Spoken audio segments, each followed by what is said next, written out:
प्रणाम करती हूँ अपने गुरु महेश्वर शिव के चरणों में। माता भवानी के चरणों में मेरा प्रणाम है। इस कालखंड के प्रथम शिव शिष्य साहब श्री हरिंद्रानंद जी के चरणों में मेरा प्रणाम है। शिव शिष्य परिवार की शक्ति दीदी नीलम आनंद जी के चरणों में मेरा प्रणाम है। शिव गुरु कारवां के माध्यम से हमसे जुड़ने वाले, हमें देखने वाले आप सभी को मेरा प्रणाम है। मेरे साहब श्री द्वारा रचित पुस्तक आव चले शिव की ओर के 8वें आलेख शक्ति एवं कुल कुंडलिनी रहस्य के विषय में जानते हैं। शक्ति और कुल कुंडलिनी रहस्य के सोपान और गंतव्य भगवान शिव हैं।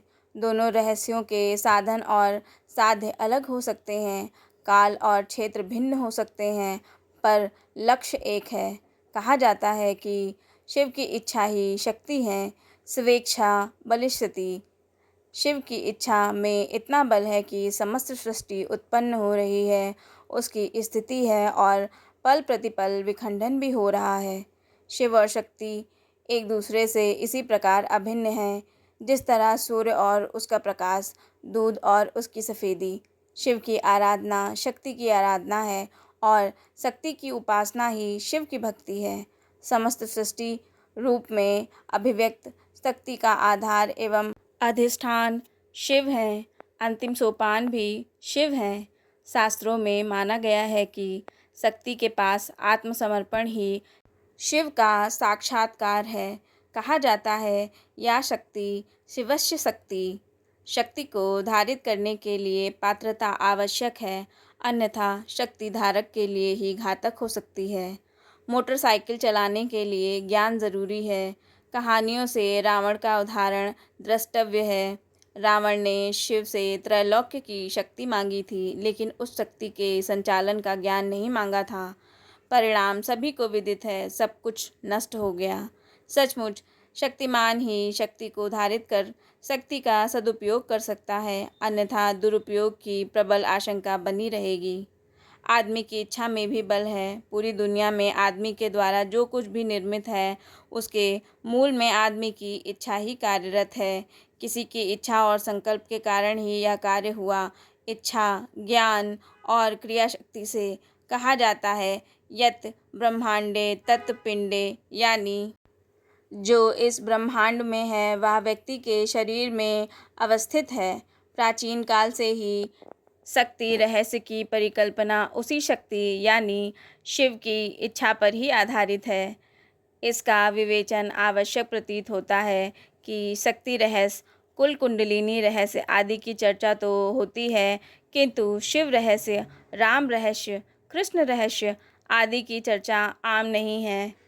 इसका कारण अगर खोजा जाए तो दिए का उदाहरण दिया जा सकता है।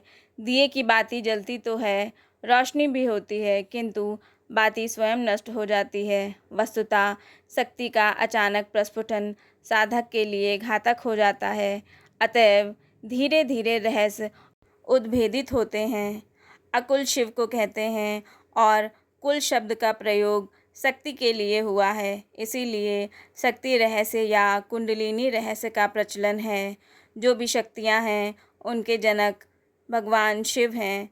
शक्तियाँ शिव का प्रकटीकरण हैं। इन्हीं शक्तियों से भगवान शिव जाने जाते हैं। एक हुए शिव, दूसरी हुई उनकी इच्छा। सूक्ष्मति सूक्ष्म परमात्मा का मानवीयकरण महादेव या शिव कहलाया। फिर उसी शिव की इच्छा, जो सृष्टि की प्रारंभिक इच्छा थी, उसका नारी रूप में प्रकटीकरण आदि शक्ति, भगवती, भवानी आदि उपाधियों से विभूषित हुआ। शिव जनमानस के लिए सर्वसुलभ हैं।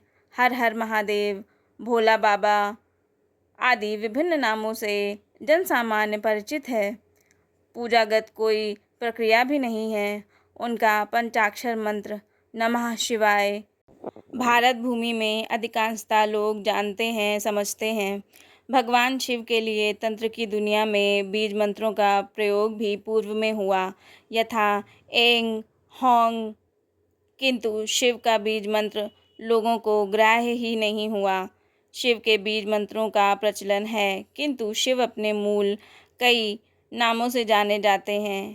काल के प्रभाव में एंग बीज, जो ज्ञान का बीज है, विद्या की देवी सरस्वती के लिए प्रयुक्त होने लगा।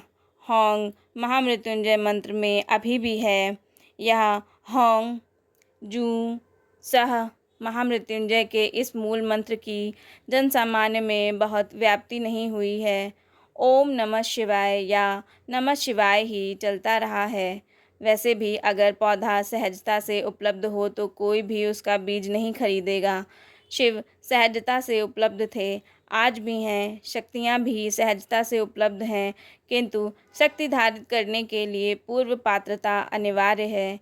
इसीलिए शक्ति के बीज मंत्रों का प्रचलन है। शक्तियों का विग्रह अनंत रूप में है। सृष्टि में मूल 5 तत्व हैं: क्षिति, जल, पावक, समीर और गगन। ये पांचों तत्व भी शिव की इच्छा से निर्मित हैं। स्पष्टता पांचों तत्वों में शक्तियाँ निहित हैं। 3 गुण हैं: सत, रज, तम। ये भी शिव की इच्छा से विद्यमान हैं। संपूर्ण जगत इन्हीं 5 तत्वों और 3 गुणों से रचा बसा है। इसीलिए शक्ति पूजा में 9 अंक, 1 शिव, 5 तत्व और 3 गुण महत्वपूर्ण हैं। शक्ति का विग्रह करें तो समस्त चराचर जगत एवं उसके अलावा भी जो कुछ विद्यमान है शक्ति की परिधि के भीतर ही है। शक्ति शिव की इच्छा का नाम है। इसीलिए कहा जाता है कि शिव की कण कण में स्थिति है। परमात्मा सूक्ष्मते सूक्ष्म सत्ता है, इसीलिए उनका विग्रह अथवा फैलाव स्थूल की दिशा में ही संभव है। एक उदाहरण से यह समझा जा सकता है। पर्वत के शिखर पर पहुंचा हुआ व्यक्ति चलना चाहेगा तो उसे नीचे ही उतरना होगा। अर्थात शक्ति का विकास अति सूक्ष्म से स्थूल की ओर हुआ है, किंतु शक्ति की स्थूल से सूक्ष्म की ओर वापसी होनी ही है। इसी क्रम को परा और अपरा शक्ति कहा जाता है। पराशक्ति का गमन स्थूल से अति सूक्ष्म की दिशा में है।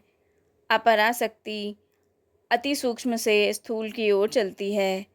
तंत्र के भैरवी चक्र में एक ही केंद्र बिंदु पर एक ऊर्ध्वमुख और एक अधोमुख त्रिभुज इस बात का घोतक है कि शिव की ही इच्छा, ज्ञान और क्रिया शक्ति जो जगत में मुखरित है, पुनः जीव से शिव की ओर चलती है। शिव अपनी इच्छा से जीव बनते हैं और उन्हीं की इच्छा जीव को शिव बनाती है। पराशक्ति को ही विद्या कहा जाता है और अपरा को अविद्या। विद्या शब्द विद धातु से बना है, जिसका अर्थ होता है होना। विद्या का अर्थ है जो है, अविद्या का अर्थ हुआ जो नहीं है। अपराशक्ति को ही संचर धारा भी कहते हैं और पराशक्ति को प्रतिसंचर। शक्ति के अनेक विग्रहों में भारत के मध्ययुगीन काल में 10 महाविद्या की अवधारणा दृष्टिगत होती है। बौद्ध तंत्र, जैन तंत्र में पूजित देवियों को सूचीबद्ध किया गया है। यथा बौद्ध तंत्र से द्वितीय महाविद्या को संविष्ट किया गया। 10 महाविद्या में प्रथम देवी माँ काली हैं। शेष 9 महाविद्या हैं: तारा, षोडशी, भुवनेश्वरी, भैरवी, छिन्नमस्ता, धूमावती, बगलामुखी, मातंगी और कमला। साधनमाला में द्वितीय महाविद्या के बारे में बताया गया है कि इस एक जटा देवी की साधना कर नागार्जुन ने तिब्बत के भोंड प्रदेश में प्रथमतः माँ तारा को लोक प्रतिष्ठित किया। इस देवी का एक नाम महाचीन तारा भी है। हिंदू तंत्र की उग्रा, महोग्रा, वज्रकाली, सरस्वती, कामेश्वरी आदि देवियों को माँ तारा की ही अभिव्यक्ति बताया गया है। 10 महाविद्याओं की छिन्नमस्ता को बौद्ध वज्रयोगिनी के समशील बताया गया है। कहा जाता है कि माँ छिन्नमस्ता के मूल प्रवर्तक शरभपाद ही थे। माना जा सकता है कि कृष्णपाद या कृष्णाचार्य इस देवी के उपासक थे, क्योंकि कृष्णपाद की शिष्या मेखलापा तिब्बत में छिन्नमस्ता के रूप में पूजी जाती हैं। वज्र यानी तारा का मंदिर नालंदा और विक्रमशिला में भी था। मुख्य रूप से काली जो प्रथम 10 महाविद्या हैं, उन्हीं के 5 सौम्य एवं 5 उग्र स्वरूप का 10 महाविद्याओं में प्रकटीकरण है। इनमें न्यून अनेक शक्तियाँ हैं, जैसे संभर तंत्र में असम क्षेत्र के कामरूप, कामाख्या क्षेत्र में मंत्रों के प्रयोग में नैना जोगन की दुहाई दी जाती है। दुहाई नैना जोगन की छोटी बड़ी असंख्य शक्तियों का बहुत बड़ा साम्राज्य है। दृश्य अदृश्य जगत में शक्ति का ही विग्रह है, उनकी ही व्याप्ति है। स्पष्टता शक्ति मूल रूप में शिव की इच्छा है। निर्विवाद है कि शक्ति के रहस्य शिव हैं, भले ही वह धन की शक्ति हो या निसंगी काल की। कुल कुंडलिनी भारतीय वाङ्मय कहता है कि शिव और शक्ति को समझने और आत्मसात कर लेने से ही समस्त ज्ञान और रहस्य की कड़ियाँ खुल जाती हैं। कुल कुंडलिनी का अर्थ है शिव की शक्ति जहाँ कुंडली मारकर ठहर गई है, जैसे एक सांप कुंडली मारकर बैठता है। अकुल शिव को कहते हैं और कुल शक्ति को। सृष्टि का विकास सूक्ष्म से स्थूल की ओर हुआ है, अर्थात वह सूक्ष्मति सूक्ष्म सत्ता जो शिव का वाच्य है और महेश्वर के रूप में जानी जाती है, जीव और जगत के रूप में प्रकट हुई है। सृष्टि की क्रमिक उत्पत्ति पर विचार करें तो आकाश तत्व, वायु तत्व, अग्नि तत्व, जल तत्व एवं क्षिति तत्व का निर्माण माना गया है। यह समझना होगा कि शिव की इच्छा ही सृष्टि की उत्पत्ति, पालन एवं विघटन का मूल स्रोत है। शिव की इच्छा का नाम ही शक्ति है। सूक्ष्म एवं स्थूल की व्याख्या यदि की जाए तो पाएंगे कि जहाँ व्यक्ति की सभी 5 ज्ञानेंद्रियाँ काम करती हैं उसे स्थूल कहा गया है, और जहाँ जहाँ 5 ज्ञानेंद्रियों की पकड़ कमज़ोर होती है उसे अपेक्षाकृत सूक्ष्म कहा गया है। यथा क्षिति तत्व का अर्थ हुआ मिट्टी या पत्थर। मिट्टी को समझने में सभी ज्ञानेंद्रियाँ काम करती हैं। आँखें देख सकती हैं, रूप उसे छूकर जाना जा सकता है, स्पर्श जीभ उसका स्वाद ले सकती है, स्वाद नाक उसका गंध ले सकती है, गंध और कान सुन सकते हैं, शब्द। हमारे पास किसी वस्तु को जानने के लिए 5 साधन हैं। जहाँ 5 साधन काम करते हैं वह वस्तु स्थूल है, जहाँ एक साधन काम करता है वह वस्तु अपेक्षाकृत सूक्ष्म है। जहाँ कोई साधन ज्ञानेंद्रियाँ काम नहीं करती उसे हम सूक्ष्म की संज्ञा देते हैं। ये ज्ञानेंद्रियाँ जगत को जानने का साधन है, किंतु उस परमात्मा को इन ज्ञानेंद्रियों से नहीं जाना जा सकता। व्यक्ति के द्वारा सूक्ष्म जगत अथवा परमात्मा को जानने के लिए कई प्रकार के साधन प्रयोग में लाए गए हैं। किसी ने सीधे शिव का ध्यान किया, किसी ने भगवती की उपासना की, तो किसी ने सोचा कि शिव की इच्छा क्षिति तत्व तक आई है, जहाँ बड़ी आसानी से सभी 5 ज्ञानेंद्रियाँ काम करती हैं। साधकों ने सोचा कि क्षिति तत्व में अवस्थित शक्ति से संपर्क साधा जाए और उसी के सहारे शिव तक चला जाए। शिव की इच्छा जो सबसे निचले तत्व क्षिति तत्व पर आकर ठहरी है, वहीं से उसे जगाकर साधक शिव तक पहुँचे। यत् ब्रह्मांडे तत् पिंडे, अर्थात जो ब्रह्मांड की उत्पत्ति का क्रम है वह व्यक्ति के शरीर में है, यानी 5 महाभूतों और 3 गुणों का मानवीय सृष्टि में भी प्रयोग हुआ है। मानव शरीर में मेरुदंड को इसका आधार माना गया है। मेरुदंड से सबसे नीचे का चक्र मूलाधार है, जहाँ क्षिति तत्व का केंद्र है। उसके ऊपर स्वाधिष्ठान जल चक्र है, उसके ऊपर मणिपूरक अग्नि चक्र है, अनाहत वायु चक्र है, उसके ऊपर विशुद्ध आकाश तत्व चक्र है और इसके ऊपर आज्ञा चक्र है, जिसे त्रिवेणी या त्रिकुंडी भी कहते हैं। व्यक्ति के कपाल के भीतर सहस्रार है, जहाँ शिव विराजते हैं। मूलाधार चक्र तक उतरी शक्ति को प्राण मंत्र से जगाकर शिव तक वापस ले जाना, यही कुल कुंडलिनी रहस्य है। जो साधक अपनी कुल कुंडलिनी जगाता है उसे कौल साधक कहा जाता है, और जो दूसरों की कुल कुंडलिनी जगाता है उसे महाकौल कहा गया है। शिव को महाकौलेश्वर भी कहा जाता है। इस विधा के आचार्य शिव के शिष्य योगी मच्छिंद्रनाथ माने जाते हैं। क्षिति तत्व जहाँ शक्ति निर्माण के क्रम में ठहर गई हैं, माना जाता है कि यह मूलाधार चक्र में 3.5 लपेटे में अपनी पूंछ को मुंह में दाबकर स्थित हैं।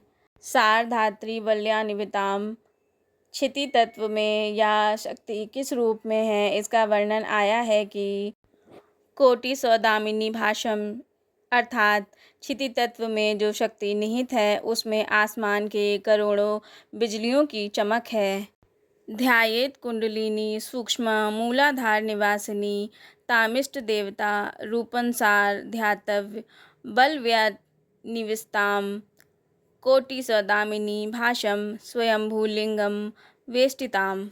कल्पना की जा सकती है कि सबसे स्थूल तत्व अर्थात क्षिति तत्व में शक्ति का यह स्वरूप है जो शेष तत्व उससे भी सूक्ष्म है। कुल कुंडलिनी साधना को ही षट चक्र भेदन कहते हैं।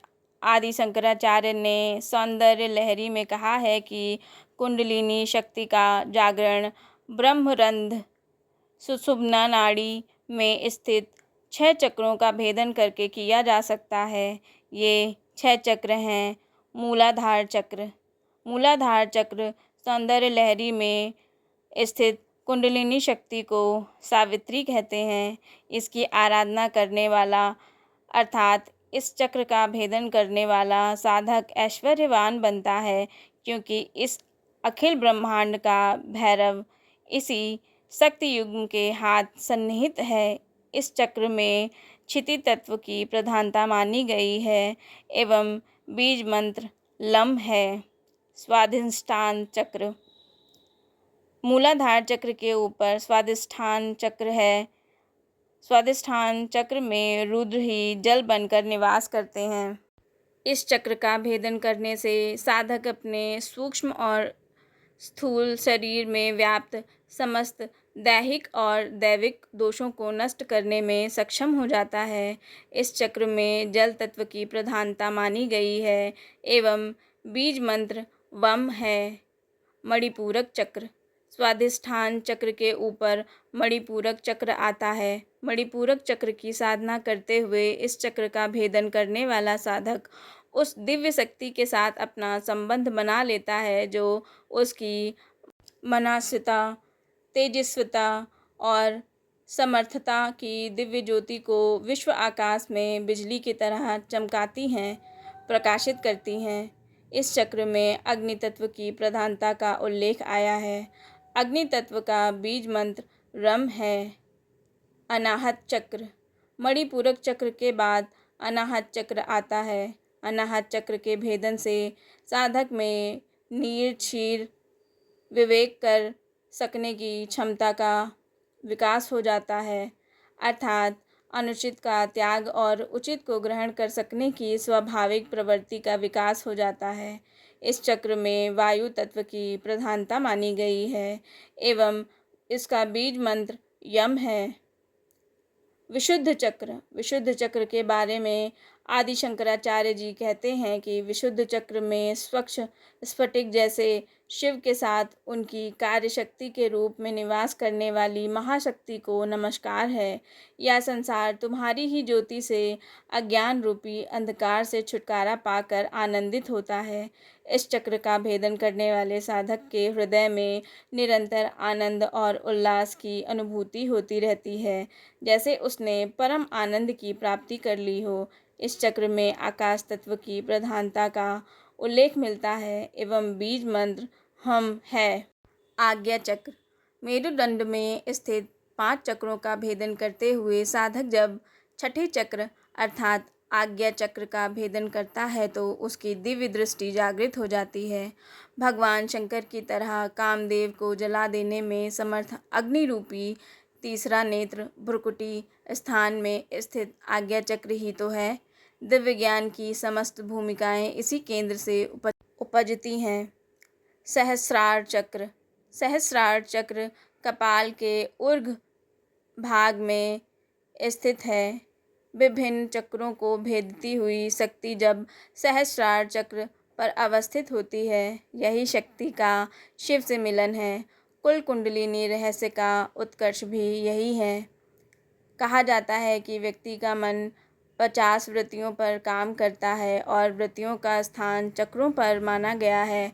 उल्लेख आया है कि मूलाधार चक्र पर 4, स्वाधिष्ठान चक्र पर 6, मणिपूरक चक्र पर 10, अनाहत चक्र पर 12, विशुद्ध चक्र पर 16 तथा आज्ञा चक्र पर, जिसे त्रिकुटी कहते हैं, वहाँ परा और अपरा दोनों वृत्तियाँ मानी गई हैं। कुंडलिनी जागरण के विषय में कहा गया है कि हे महादेवी, साधक के प्राण मंत्र से अब उठो। तामुत्थाप्य महादेवीं प्राण मंत्रेण साधकः। महात्मा कबीर भी इन चक्रों से गुजरती हुई 3 मुख्य नाड़ियों का उल्लेख करते हैं। झीनी झीनी रे भीनी चदरिया, इड़ा पिंगला ताना भरनी, सुषुम्न तार से भीनी चदरिया। दास कबीर जतन से ओढ़ी, जस की तस धर दीनी चदरिया। अर्थात बाईं सांस से इड़ा नाड़ी चलती है और दाहिनी सांस से पिंगला, बीच की सीधी नाड़ी जो मेरुदंड से गुजरती है, उसे सुषुम्ना नाड़ी कहा जाता है। षट चक्र भेदन की क्रिया मूलतः कुंडलिनी जागरण की क्रिया है। मूलाधार में अवस्थित कुल कुंडलिनी स्वाधिष्ठान, मणिपूरक, अनाहत, विशुद्ध चक्र और आज्ञा चक्र से होती हुई सहस्रार चक्र पर शिव से मिलती है। यही शक्ति का परागमन है। कुल कुंडलिनी साधना आज के परिवेश में जटिल है और इसको पूर्णता में बताने वालों का अभाव सा हो गया है। सत्य है कि साधना आध्यात्मिक रहस्यों, विभिन्न प्रक्रियाओं तथा आध्यात्म जगत के केंद्र बिंदु गुरु होते हैं। सक्षम गुरु के अभाव में इसकी सार्थकता सिद्ध नहीं हो सकती। शिव संहिता कहती है, सुप्ता गुरु प्रसादेन यदा जागती कुंडलिनी। पातंजल योग शास्त्र में कुंडलिनी या षट चक्र आदि का कोई उल्लेख नहीं मिलता। बौद्ध और जैन ग्रंथों में कुंडलिनी का कोई विवरण नहीं मिलता। कौल साधना तंत्र का अंग है। सिद्ध योगी गोरक्षनाथ कौल साधना का वर्णन करते हैं। षट्चक्रम षोडशाधारम दिव्यलक्षम व्योम पंचकम ज्ञानम त्रिकाल विषयम ऐश्वर्य भव्य मणिमादिकम। यह श्लोक गोरक्ष शतक से लिया गया है। कुंडलिनी जागरण की क्रिया पंचमहाभूतों एवं चित्त के शोधन की साधना है। कुल से अकुल का सायुज्य कौल मार्ग कहलाता है। कुंडलिनी एवं षट चक्र शोधन के वर्णन में विज्ञ आचार्यों में विभिन्नता दृष्टिगत होती है। सद्गुरु के शिष्य को कुंडलिनी जागृत नहीं करनी पड़ती। इस कालखंड में शिव के शिष्य को कदापि नहीं। गुरु की दया का प्रभाव प्रारंभ में ही यह कार्य संपन्न करने लगता है। शिव गुरु कारवां के माध्यम से हमसे जुड़ने वाले, हमें देखने वाले आप सभी से मेरा अनुरोध है कि हमारे वीडियो को लाइक करें, शेयर करें और हमारे चैनल को सब्सक्राइब करें। मिलते हैं आपसे अगली वीडियो में। आप सबके चरणों में मेरा प्रणाम।